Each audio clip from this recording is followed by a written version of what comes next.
بسم اللہ الرحمن الرحیم۔ آج آپ حضرات کو ایک بہت قیمتی بات بتانے جا رہا ہوں۔ جو ہمارے بھائی لوگ تاجر ہیں، تجارت کرتے ہیں، بازاروں میں روزمرہ ان کی یہ شکایتیں ہوتی ہیں کہ کام اچھا نہیں چل رہا ہے، کام میں رکاوٹ آ گئی ہے، کام کسی نے بندھوا دیا ہے۔ ایسا کچھ نہیں ہے، بلکہ حقیقت یہ ہے کہ ہم لوگ شریعت سے ہٹ کر تجارت کرتے ہیں، اس لیے پریشان ہیں۔ اگر ہم لوگ صحیح معنی میں تجارت کریں گے تو انشاءاللہ ضرور نفع ہوگا اور ساری تکلیفیں دور ہو جائیں گی۔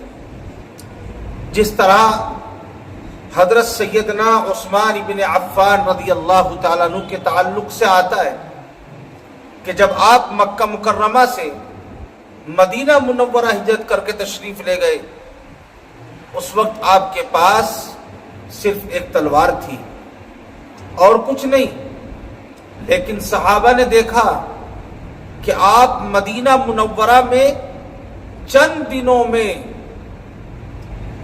مدینے کے امیر ترین لوگوں میں آپ کا شمار ہونے لگا۔ صحابہ کرام حیران میں اور پریشانی میں حیران و ششدر تھے کہ آخر حضرت عثمان غنی رضی اللہ تعالی عنہ اتنے مالدار کیسے ہو گئے۔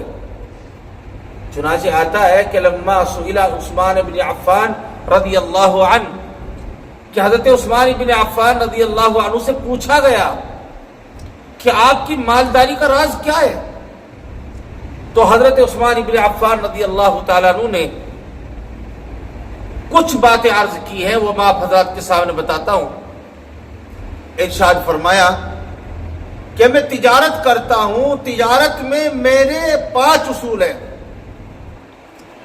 اور وہ کیا ہے؟ فرمایا کنت اعالج بنی، کہ میں جو تجارت کرتا ہوں معالجہ بھی خود کرتا ہوں، اس کی دیکھ بھال میں خود کرتا ہوں، کسی غلام پر یا کسی نوکر کے سہارے میں اس کو نہیں چھوڑتا، محنت کرتا ہوں۔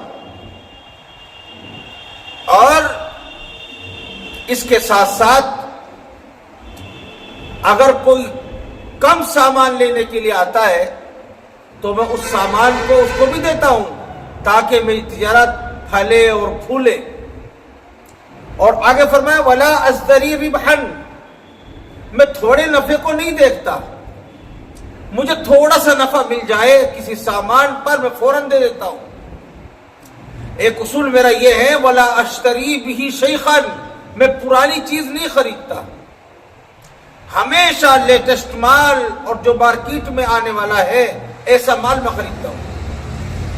اور ایک آخری بات جو بہت ہی بہترین اور ہم سب کے لیے کسی سرمایہ سے کم نہیں، فرمایا جو میرے پاس سرمایہ ہوتا ہے میں اس سرمایہ کو کسی ایک کام پر نہیں لگاتا ہوں، بلکہ اس سرمایہ کو کئی کاموں پر لگاتا ہوں۔ اگر ایک کام میں نقصان ہوا تو اللہ تبارک و تعالی دوسرے جگہ سے اس کام کی نقصان کی بھرپائی کر دے گا۔ تو ہمیں بھی چاہیے کہ عثمان غنی رضی اللہ تعالیٰ عنہ کی تجارت کے طریقے پر ہم تجارت کریں، جس میں محنت ہو اور تھوڑا نفع ملے تو فوراً بیچ دو۔ بعض ساتھی کیا کرتے ہیں، بعض ساتھی اپنا پورا سرمایہ کسی ایک کام پر لگا دیتے ہیں اور بیٹھ جاتے ہیں اس کے بھروسے۔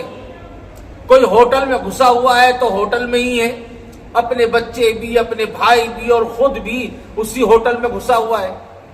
کسی نے گاڑی بنا لی ہے تو سب کے سب گاڑی میں گھس گئے۔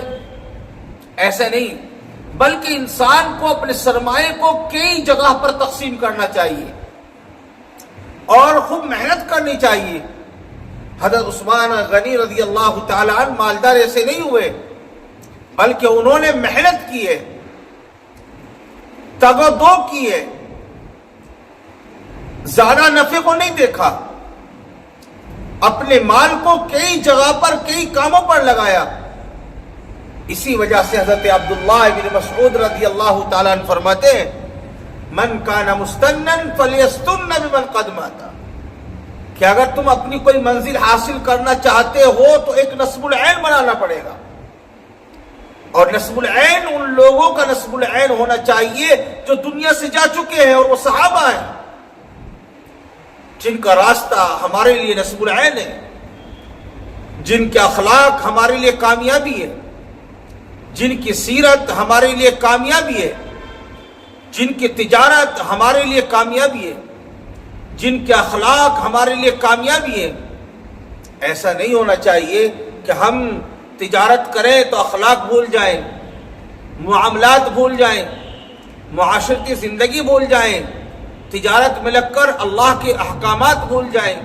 ایسا نہیں ہونا چاہیے، بلکہ جب ہم محنت کریں گے تو انشاءاللہ اس میں کامیابی بھی ہوگی، اور ہم سب کو اللہ کامیابی عطا فرمائے گا، بشرطے کہ ہم صحابہ کا طریقہ اختیار کریں۔